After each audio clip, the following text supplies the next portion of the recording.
मुख्यमंत्र्यांनी सांगितलं 18 तासात रस्ता सुरू केला. अरे इराणमध्ये 3 दिवसात पाडलेला पूल अमेरिकेनं बांधून टाकला. तुम्ही काय 18 तासात दरड काढली सांगता? तुम्ही 18 तासात दरड हटवली फक्त, तर काय मोठे तीर मारले का? सत्य बोलल्यावर तुम्हाला राग येतो. देवेंद्र फडणवीसचा अपमान झाला म्हणजे का महाराष्ट्राचा अपमान झाला का? आता लाज वाटते बोलायला सुद्धा सभापती महोदय, पण एक मुलगी शरीर सुखासाठी पाठवण्याची मागणी केलेली आहे सभापती. म्हणजे पोलीस हे जनतेचे सेवक झाले, सत्ताधारी पक्षाचे नौकर झालेले, आणि त्यांच्या उपस्थितीत हा बाबा म्हणतो की छत्रपती शिवाजी महाराज लढून थकले होते. यांनी पाहिली का छत्रपती शिवाजी महाराजांची तलवार? या बागेश्वर बाबांनी अंधश्रद्धा फैलावतो समाजामध्ये आणि छत्रपती शिवाजी महाराज लढून थकले होते म्हणतो. यांना छत्रपती शिवाजी महाराजांचा अवमान झालेला चालतो. शिवाजी कोण होता याच्याविषयी प्रकाशकाला दमदाटी केली जाते. सभापती महोदय, आमदारांनी आतमधलं पुस्तक वाचलं का नाही वाचलं? ठीक आहे, एखाद्या वेळेस एखाद्याला धमकी पण द्यावं लागते राजकारणात. असं काय मी धमकी दिली नाही पाहिजे असं म्हणत नाही, द्यावी लागते. या राज्यामध्ये बागेश्वर बाबा येतो आणि तो म्हणतो छत्रपती शिवाजी महाराज लढून थकले होते. याला कोणी शिकवलं? हा कोण बागेश्वर बाबा आला?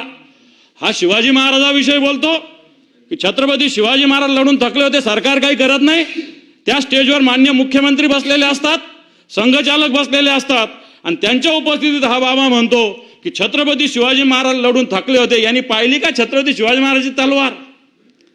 ह्या बागेश्वर बाबांनी अंधश्रद्धा फैलावतो समाजामध्ये आणि छत्रपती शिवाजी महाराज लढून थकले होते म्हणतो. याच्यावर कारवाई करण्याची हिंमत सरकारने दाखवण्याची आवश्यकता आहे सभापती महोदय. कोण जैन मुनी येतो, आचार्य नयन पद्मसागरन म्हणतो तारा राणी महाराणी तारा राणी जैन धर्मीय होत्या.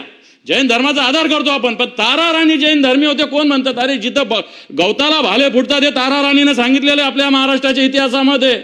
आणि तारा राणी जैन धर्मीय असं येऊन एक जैन मुनी आचार्य म्हणतो. सरकारची हिंमत झाली या जैन मुनीला अटक टाकायची, जेलमध्ये करायची?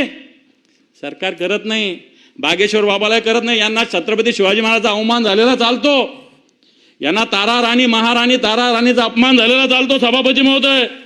परंतु सरकार ना बागेश्वर बाबाला बघत, ना जैन मुनी आचार्य नयन पद्मसागरला बघत, अशा प्रकारचे सरकार आहे सभापती महोदय.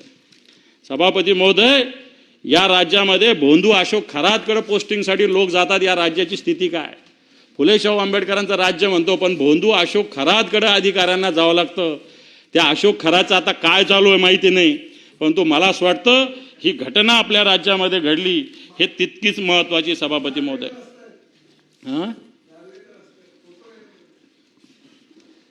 विचारतो त्यांना मी. म्हणून मला असं वाटतं डिस्टर्ब होऊ नका, बोला. काल माननीय मुख्यमंत्री खालच्या सभागृहात मिसिंग लिंक विषयी लोक बोलले म्हणून त्यांना फार राग आला. पण सत्यता मांडली. 7,181 कोटी रुपयाचा मिसिंग लिंक आहे सभापती महोदय. फक्त 13 किलोमीटर म्हणजे 540 कोटी रुपये एका किलोमीटरला खर्च झालेला आहे. कोणत्या तरी वर्तमानपत्रात आलं चांद्रयानाला फक्त 615 कोटी रुपये लागले. चांद्रयान जे पाठवलं ना चंद्रावर, त्याला फक्त 615 कोटी रुपये लागले. मिसिंग लिंकला 7,181 कोटी लागले. त्याची दरड कोसळली रस्त्यावर. मुख्यमंत्र्यांनी सांगितलं 18 तासात रस्ता सुरू केला. अरे इराणमध्ये 3 दिवसात पाडलेला पूल अमेरिकेनं बांधून टाकला. तुम्ही काय 18 तासात दरड काढली सांगता?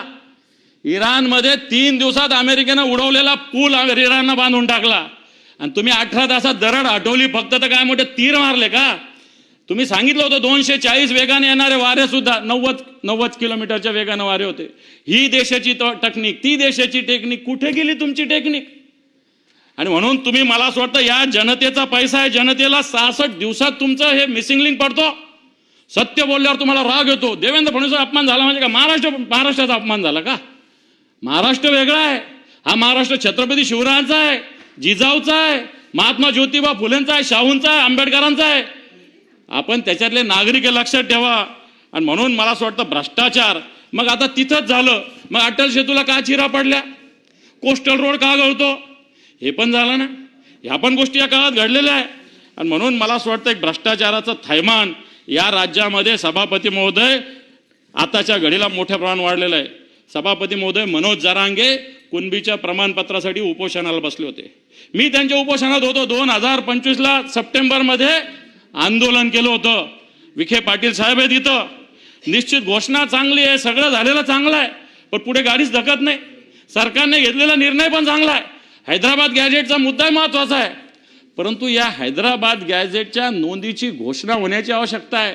माझे आजोबा पंजोबाची नाव नोंद जर असेल हैदराबाद गॅझेटमध्ये तर आम्हाला त्याचा फायदा होऊ शकतो, नाही आम्हाला झाला आमच्या मुलाबाळाला होऊ शकतो. आणि म्हणून या सगळ्या हैदराबाद गॅझेट कुणबी प्रमाणपत्राच्या वाटपासाठी सुद्धा सरकारला फक्त उपोषणाला बसल्यावर जाग येते, परंतु मला असं वाटतं त्याच्यामध्ये सरकारने सातत्यानं काम करण्याची सभापती महोदय आवश्यकता आहे. आणि म्हणून हे राज्य आत्ताच्या घडीला सगळ्या स्तरावर जर बघितलं तर नुसतं जाहिरातीमध्ये गुंतलेलं आहे. कर्जमाफी अजून झालं नाही, पण सगळ्या बसवर कर्जमाफीच्या जाहिराती लागल्या. कर्जमाफी अजून झाली नाही, 1 रुपया आलेला नाही सभापती महोदय, पण कर्जमाफीच्या जाहिराती सगळीकडे लागलेल्या आहे. अजून शेतकऱ्याच्या खात्यात रुपया आला नाही, परंतु कर्जमाफीच्या जाहिराती सगळीकडे सभापती महोदय लागलेल्या आहे. आणि म्हणून मी जास्त न बोलता एवढंच बोलेल, कशाला धरता सत्तेचा अभिमान, इथे जनताच्या दुःखाला नाही रे वाव. फक्त कागदावरती चालतात योजना, प्रत्यक्षात मात्र फक्त भ्रष्टाचार आणि घाव अशा प्रकारची स्थिती सभापती महोदय. आणि म्हणून या राज्याचं सरकार, याला पाय पण चालत नाही, याला डोळे पण जनतेचे दुःख दिसत नाही, याला कान आहे पण याला बाकी काही ऐकू येत नाही, अशा प्रकारचं सरकार सभापती महोदय. सत्तेचा माज आत्ताच्या घडीला सत्ताधाऱ्यांना आलेला आहे. आणि म्हणून नगर विकास विभाग असेल, कायदा सुव्यवस्था असेल, या सगळ्या विषयात भ्रष्टाचारानं थैमान घातलेलं आहे. कॉन्ट्रॅक्टर असोसिएशननी स्वतः सांगितलं की आम्हाला 54% रुपये वाटावं लागतात. 54%. मी संभाळण्याला राहतो, आमच्या महापालिकेत कॉन्ट्रॅक्टर असोसिएशननी कमिशनरला पत्र दिलं की आम्हाला कसे वाटावं लागतात, इथं 2%, तसंच मंत्रालयात सुद्धा 54% द्यावं लागतात, अशा प्रकारची स्थिती सभापती महोदय. आणि म्हणून आत्ताच्या घडीला या राज्याची कायदा व्यवस्था अतिशय देशोधडीला लागलेली अशा प्रकारची स्थिती. सामान्य माणूस जीव मुठीत धरून जगतो या राज्यातला. भ्रष्टाचार पावलं पावली आहे. नगर विकास विभाग असेल तर नगरपालिका असेल तर महापालिका असेल, सगळ्या ठिकाणी भ्रष्टाचाराशिवाय कोणतंच काम होत नाही सभापती महोदय. महसूल विभागामध्ये साध्या लोकांना 7-12वर चेंज करायला, 7-12वर मला असं वाटतं नोंद घेण्यासाठी 10-10 चक्रा मारावं लागतात. मोठे काम होत असेल, पण छोटे काम अजून सुद्धा होत नाही. तहसीलदाराच्या दारात 50 वेळेस जावं लागतं, अशा प्रकारची सभापती महोदय स्थिती आहे. आणि म्हणून या 259 प्रस्तावाच्या निमित्तानं सरकारने ही ढासळलेली कायदा सुव्यवस्था असेल, ही महसूल यंत्रणा असेल, नगर विकास विभागातला भ्रष्टाचार असेल, मला असं वाटतं याच्यामुळे जनतेचं जीणं हलाखीचं झालेलं आहे. आत्ताच काल परवाचं उदाहरण आहे, सभागृहात चर्चा झाली की डोंबिवलीचा एक नगरसेवक रमेश म्हात्रे, मारहाण एखाद्या वेळेस रागाच्या भरात होऊ शकते, हे मी समजू शकतो, परंतु महिलेला मारहाण जबाबदार पदाधिकारी करतोय, सगळ्यात महत्वाचं आहे सभापती महोदय. नर्सला मारहाण हे सगळ्यात महत्वाचं आहे. आणि म्हणून हे करणारे कोण, तर सत्ताधारी पक्षाचे नगरसेवक. हे सगळं होतं न होतं तर सत्ताधारी पक्षाचे आमदार एका प्रकाशकाला फोन करतात, शिवाजी कोण होता याच्याविषयी प्रकाशकाला दमदाटी केली जाते सभापती महोदय. आता हे आमदारांनी आतमधलं पुस्तक वाचलं का नाही वाचलं, पुस्तक किती जुनं आहे, त्यांना आताच कुठून जाग आली. आणि म्हणून एक आमदार अशा पद्धतीनं शिवराळ भाषेमध्ये, ठीक आहे एखाद्या वेळेस एखाद्याला धमकी पण द्यावं लागते राजकारणात, असं काय मी धमकी दिली नाही पाहिजे असं म्हणत नाही, द्यावी लागते, परंतु अशा भाषेमध्ये ते एका पुस्तकाच्या प्रकाशकाला, बरे दुसरं कोणी सामान्य माणसाने केलं तर मी समजू शकतो, परंतु एक सत्ताधारी पक्षाचाच आमदार अशा पद्धतीनं धमकी देतो, हे मला असं वाटतं चिंताजनक आहे. सभापती महोदय, मला एक काल पत्र आलं अंबरनाथ विश्वनाथ रामचंद्र पनवेलकर यांचं, आणि हे आहेत मुरबाडचे, अंबरनाथ मुरबाड, तिथले जे स्थानिक आमदार आहे, आता नाव घेता नाही येणार मला, पण मुरबाडचे आमदार आहेत, मुरबाडचे आमदार आहे, यांनी या विश्वनाथ पनवेलकर यांना धमकी देताना एजाज लकडावाला हा जो गुंड आहे जेलमध्ये, याच्या मार्फत सुपारी दिल्याची लेखी जवाब ह्या लकडावाल्याने दिलेला आहे. लकडावाल्यांनी स्वतः पत्र लिहिलं, ते सभापती महोदय माझ्या जवळ आहे. आणि या पनवेलकरांनी पंतप्रधानांना, मुख्यमंत्र्यांना, राष्ट्रपतींना पत्र लिहिलं, त्यांच्यावर गोळीबार झाल्याची घटना घडली, कुटुंबाला गंभीर जीविताचा धोका निर्माण झाला, आणि करतोय कोण? सत्ताधारी पक्षाचे आमदार. आता यांना सुरक्षा दिली पाहिजे नाही दिली पाहिजे यांनी मागितलेली आहे. मला असं वाटतं मी कायदा आणि सुव्यवस्थेची स्थिती असताना आमदार कशा पद्धतीनं सुपाऱ्या देण्याचं काम, लकडावाला सारख्या माणसाला सुपारी देण्याचं काम मुरबाडचे आमदार देतात आणि एक सामान्य माणसाला धमकी देतात, हा प्रकार मी आपल्या समोर आणतोय. सभापती महोदय, माझ्याकडे एक पत्र आहे. हे पत्र एक डोळ्यात अंजन घालणार आहे. हे पत्र आहे जे शिंदे गटांच्या नगरसेविका आहे मीरा भाईंदरच्या सौभाग्यवती निशा नरेश नार्वेकर यांनी एक पत्र लिहिलेलं डीजींना आणि मुख्यमंत्र्यांना. सभापती महोदय, मी निलमताईंनाही हे पत्र देतो. या जिल्हा संघटिका पण आहे माझ्या माहितीप्रमाणे. यांनी पत्र लिहिलं राज्याच्या डीजीला आणि मुख्यमंत्र्यांना. मीरा भाईंदर शहरातील महिलांवरील अत्याचार, भाजपाचे लोकप्रतिनिधी आणि त्यांचा गुन्हेगारांना असणारा राजाश्रय, तसेच वाढत्या महिलांवरील अत्याचाराच्या पार्श्वभूमीवर तातडीने कठोर कायदेशीर कारवाई करून अत्याचारग्रस्त महिलांना न्याय मिळवून देण्याबाबत. हे काय आमच्या विरोधी पक्षाचं पत्र नाही आहे.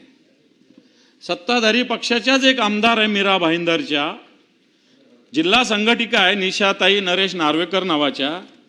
यांनी हे पत्र डीजींना दिलेलं आहे, मुख्यमंत्र्यांना दिलेलं आहे. त्याच्यात त्यांनी भारतीय जनता पार्टीच्या लोकांची यादीच दिलेली आहे. एक दिलेला आहे आरोपी गंगेश श्याम सुंदर झा, हा काहीतरी युवा मोर्चाचा उपाध्यक्ष.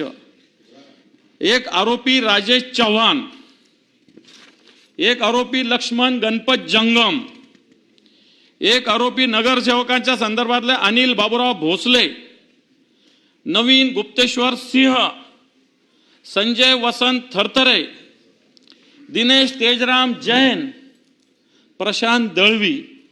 हे पत्र आमचं कोणाचं नाही आहे, सत्ताधारी पक्षाच्या जिल्ह्याच्या संघटिका असणाऱ्या एका महिलेचं पत्र आहे. आणि कोणत्या आमच्या पक्षाच्या किंवा दुसऱ्या पक्षाच्या विरोधात नाही, तर सत्ताधारी भारतीय जनता पार्टीच्याच विरोधात हे पत्र. मी एक उदाहरण दिलं की ज्या पद्धतीनं आताच्या घडीला ज्या पद्धतीने लोक वागतात त्याचं एक उदाहरण मी आपल्या समोर या माध्यमातून सभापती महोदय मी दिलेलं आहे. माझ्याकडे अनेक केसेस आहे, अशा अनेक केसेस आहे माझ्याकडं. पण मला असं वाटतं मी वेळेचं भान ठेवून मोजक्या भूमिका आपल्या समोर सभापती महोदय मांडतोय. आणि या सगळ्या धमक्या देणारे लोक कोण आहे आणि कोणाला कशा पद्धतीने धमक्या देतात, मला वाटतं याचा हा एक मी उदाहरण आपल्या समोर सभापती महोदय ठेवलेला आहे. हे करत असताना जसे राजकीय पक्षाचे त्यातल्या त्यात सत्ताधारी पक्षाचे लोक वागतात, तसे माझ्याकडे पोलीस सुद्धा कशा पद्धतीनं वागतात याचं उदाहरण आहे माझ्याकडे काही. सभापती महोदय, एक मुंबईचा पोलीस उपअधीक्षक आहे, यांनी अल्पवयीन मुलीचा लैंगिक छळ केल्याचा गंभीर आरोप त्या मुलीनं केलेला आहे. सभापती महोदय, त्याच्यानंतर अकोला येथील एक सहाय्यक पोलीस उपनिरीक्षक आहे, याने एका महिलेकडे, आता लाज वाटते बोलायला सुद्धा सभापती महोदय, पण एक मुलगी शरीर सुखासाठी पाठवण्याची मागणी केलेली आहे. सभापती महोदय, अकोल्याचा एक ASI. आणि अशा सभागृहात बोलायला सुद्धा मलाच लाज वाटते. परंतु ही स्थिती आत्ताच्या घडीला अशी आहे सभापती महोदय, ही आपल्या समोर मी जास्त नाही 2-3 उदाहरण मी आपल्या समोर दिलेले आहे. पोलीस कशा पद्धतीनं वागतात. एक उदाहरण माझ्याकडे आहे नवी मुंबईचं. एक सत्ताधारी पक्षाचा स्वीकृत सदस्य आहे, त्याचं नाव चौगुले. एका महिलेनं त्याच्या विरुद्ध तक्रार केलेली आहे सभापती महोदय, रबाळे पोलीस स्टेशनला. तक्रार केल्यानंतर मी त्याच्या डिटेलमध्ये जात नाही, महिलांच्या तक्रारीची फार चर्चा होऊ नये असं मला वाटतं. परंतु नवी मुंबई पोलीस स्टेशनच्या रबाळे पोलीस स्टेशनचे सिनियर PI याच्यात बाळकृष्ण सावंत, ज्या मुलीनं तक्रार केली महिलेनं, तिला सांगतो, तिच्या घरमालकाला सांगतो की हिच्याकडून घर रिकामं करून घे. म्हणजे पोलीस हे जनतेचे सेवक झाले की सत्ताधारी पक्षाचे नौकर झालेले. एक रबाळे पोलीस स्टेशनचं मी एक साधं उदाहरण मी आपल्या समोर सभापती महोदय ठेवलेलं आहे. सभापती महोदय, पोलीस कशा पद्धतीनं वागतात, कारण या राज्याच्या या सगळ्या विषयावर कायदा सुव्यवस्थेवर जसं पाहिजे तसं नियंत्रण आत्ताच्या घडीला सभापती महोदय सत्ताधारी पक्षाचं नाहीये, मंत्र्यांचं नाहीये. मंत्री आपला मतदारसंघ आपल्या जिल्ह्याच्या बाहेर पडायलाच तयार नाहीये. राज्याशी देणं घेणंच कोणाला नाहीये. मी एक उदाहरण देईल तुम्हाला. आमच्या संभाजीनगरात वेरूळ एक शिक्षकाचा मृत्यू झाला सभापती महोदय. त्याच्यावर एक लक्षवेधी विक्रम काळेंनी केली होती. या पोलिसांनी एक वैजापूर पोलीस स्टेशनचे जे कोणी अधिकारी आहे, मला वाटतं यांनी एका शिक्षकाला ज्या पद्धतीनं रात्री कोंबलं आणि त्याच्यामध्ये त्याचा मृत्यू झाला सभापती महोदय, याच्यामध्ये या ज्याच्यात जे आरोप यांच्यावर दाखल केले 10 तासात जामीन झाला. 302चा आरोप असणारे लोक पोलिसांबरोबर तिथं पोहोचतात, खाजगी गाडी घेऊन जातात ज्या गाडीला क्रमांक नाही, आणि गुन्हा होतो रात्री 10 जूनला रात्री 11:30 वाजता. मी स्वतः 4 तास रास्ता रोको केला सभापती महोदय त्या ठिकाणी, आणि रात्री 9 वाजता मग गुन्हा दाखल झाला. कलम असे थातूर मातूर कलम लावले गेले. आणि म्हणून हे कोण जे नागरगोचे असतील, जे कोणी त्यांच्या सोबतचे गुंड असतील, 302चे आरोपी सोबत घेऊन पोलीस फिरतात. त्या गाडीला क्रमांक नाहीये सभापती महोदय. आणि एका मुख्याध्यापकाचा, एका शिक्षकाचा बळी घेतला जातो. आणि मला असं वाटतं हे पोलिसांच्या वागण्याच्या पद्धती मी आपल्या समोर या समोर ठेवतोय.